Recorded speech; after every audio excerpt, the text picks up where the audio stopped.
দীর্ঘদিনের লড়াইয়ের সমাপ্তি হতে পারে। আজই নিয়োগ দুর্নীতি মামলার রায় ঘোষণা করতে চলেছে কলকাতা হাইকোর্ট। অযোগ্যদের চাকরি যাবে, কাজ পাবেন ধর্নায় বসে থাকা চাকরি প্রার্থীরা। ভবিষ্যৎ নির্ভর করছে এদিনের রায়ে। রায়গঞ্জে জোড়া সভা মুখ্যমন্ত্রীর ইটাহারে সভা শুভেন্দুর, চাকুলিয়া এবং করণদিঘিতে সভা করবেন মমতা। এই নিয়ে উত্তর দিনাজপুরে 3বার নির্বাচনী প্রচারে তৃণমূল নেত্রী। দ্বিতীয় দফা ভোটের আগে ফের রাজ্যে অমিত শাহ। মঙ্গলবার উত্তরবঙ্গে জোড়া সভা কেন্দ্রীয় স্বরাষ্ট্রমন্ত্রীর। রায়গঞ্জ এবং মালদা দক্ষিণে 2টি সভা করার কথা সার। ভোট মিলতেই দুর্গত এলাকায় ত্রাণ পৌঁছে দিলেন বিজেপি বিধায়ক। আলিপুরদুয়ারের কুমারগ্রামে ভয়াবহ ঝড় বৃষ্টি, মাথায় ছাদ কেড়েছিল বহু মানুষের। নির্বাচনী আচরণবিধি থাকায় ত্রাণ পৌঁছানো যায়নি ওই এলাকায়। প্রথম দফার ভোট মিটতেই ত্রাণ পৌঁছে দিলেন বিধায়ক মনোজ ওরাও। বাংলা জুড়ে অরাজকতার পরিবেশ। জলঙ্গির সভা থেকে রাজ্যের আইন শৃঙ্খলা পরিস্থিতি নিয়ে তৃণমূলকে all out attack Rajnath Singh এর। সন্দেশখালীর ঘটনা মানবতার পক্ষে লজ্জার। মুখ্যমন্ত্রীকেও কড়া ভাষায় আক্রমণ প্রতিরক্ষা মন্ত্রীর। শুভেন্দুর বোমা হুঁশিয়ারির পাল্টা মমতার। বোমা ফাটাবে বলছে, কি ধরনের বোমা জানতে হবে। আমিও টার্গেট, অভিষেকও টার্গেট। নিজের এবং অভিষেকের প্রাণ সংশয়ের আশঙ্কা প্রকাশ মুখ্যমন্ত্রীর। নাম না করে বিজেপিকে বিপজ্জনক আখ্যা মমতা বন্দ্যোপাধ্যায়ের। ভোটের আবহেই এবার চ্যালেঞ্জ ছুড়লেন অধীর চৌধুরী। বহরমপুরে হারলে রাজনীতি থেকে ছুটি নিয়ে নেব, মন্তব্য কংগ্রেস প্রার্থীর। আর তৃণমূল হারলে সেটা দিদির হার, মমতা বন্দ্যোপাধ্যায়কে নিশানা বহরমপুরের 5 বারের কংগ্রেস সাংসদের। প্রচারে বেরিয়ে গোষ্ঠী কোন্দলের মুখে উত্তর কলকাতার তৃণমূল প্রার্থী। 14 নম্বর ওয়ার্ডে স্থানীয়দের বিক্ষোভের মুখে সুদীপ বন্দ্যোপাধ্যায়। তৃণমূল প্রার্থীর রোড শোয়ে বাধা তৃণমূল মুখপাত্র মৃত্যুঞ্জয় পালের। চন্দ্রকোনায় পথ দুর্ঘটনায় মৃত্যু, পথ অবরোধ। বেহাল রাস্তায় বাইক ট্রাকের মুখোমুখি সংঘর্ষে দুর্ঘটনা। রাজ্য সড়কের সম্প্রসারণের কাজে ঢিলেমির অভিযোগ বাসিন্দাদের। বাংলা পক্ষের পথসভাতে সিএ বিরোধী ভাষণ দেওয়ায় হামলার অভিযোগ বিজেপির বিরুদ্ধে। বাংলা পক্ষের সদস্যদের মারধর, পথসভায় ভাঙচুর, অভিযোগ মানতে নারাজ বিজেপি। তাপপ্রবাহের কমলা সতর্কতা জারি দক্ষিণবঙ্গে। আজ থেকে রবিবার পর্যন্ত 8 জেলায় জারি কমলা সতর্কতা। দক্ষিণবঙ্গের বাকি 7 জেলায় জারি হলুদ সতর্কতা। আগামী 3 দিন কলকাতাতেও তাপপ্রবাহের সতর্কতা রয়েছে।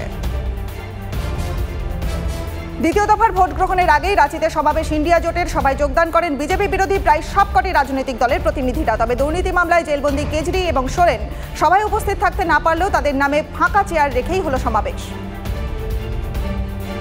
বরফের চাদরে ঢাকল হিমাচল প্রদেশ। প্রবল তুষারপাত এবং খারাপ আবহাওয়ার জন্য বন্ধ রাজ্যের 104টি রাস্তা। 4 থেকে 5 ইঞ্চি বরফের তলায় লাহুল এবং স্পিতির বেশ কিছু এলাকা। আগামী 2 দিন হিমাচল প্রদেশের একাধিক জায়গায় হলুদ সতর্কতা। দিল্লির মুখ্যমন্ত্রীকে খুনের ষড়যন্ত্র করা হচ্ছে। রাঁচি সভামঞ্চ থেকে বিস্ফোরক অভিযোগ। অরবিন্দ কেজরিওয়ালের স্ত্রীর। জেলে দিল্লির মুখ্যমন্ত্রীকে ইনসুলিন নিতে দেওয়া হচ্ছে না, অভিযোগ সুনিতা কেজরিওয়ালের। রাঁচিতে ইন্ডিয়া জোটের সভায় চূড়ান্ত বিশৃঙ্খলা। বিরোধীদের সভা চলাকালীনই তুমুল হট্টগোল। একে অপরকে লক্ষ্য করে চেয়ার ছোড়াছুড়ি, আহত হন বেশ কয়েকজন। যারা লড়াই করে জিততে পারেন না তারাই মাঠ ছাড়েন। আর রাজস্থান থেকে রাজ্যসভায় যান। মরুরাজ্যে নির্বাচনী প্রচারে গিয়ে নাম না করে সোনিয়া গান্ধীকে কটাক্ষ প্রধানমন্ত্রীর। লোকসভা ভোটে লড়বেন না বলে আগেই জানিয়েছিলেন কংগ্রেস নেত্রী। নিজেদের পাপের শাস্তি পাচ্ছে কংগ্রেস দল, মন্তব্য প্রধানমন্ত্রীর। একসময় 400 আসন জেতা কংগ্রেস আজ 300 আসনে প্রার্থী দিতে ব্যর্থ। রাজস্থানের ঝালোরে নির্বাচনী সভা থেকে কটাক্ষ নরেন্দ্র মোদীর। বিজেপির 10 বছরের শাসনকালে বাক এবং মত প্রকাশের স্বাধীনতার অবক্ষয় হয়েছে। দেশে একনায়কতন্ত্র প্রতিষ্ঠা করেছেন প্রধানমন্ত্রী, মন্তব্য পি চিদম্বরমের। বিজেপি এখন মোদী বন্দনাতেই ব্যস্ত, কটাক্ষ বর্ষিয়ান কংগ্রেস নেতার।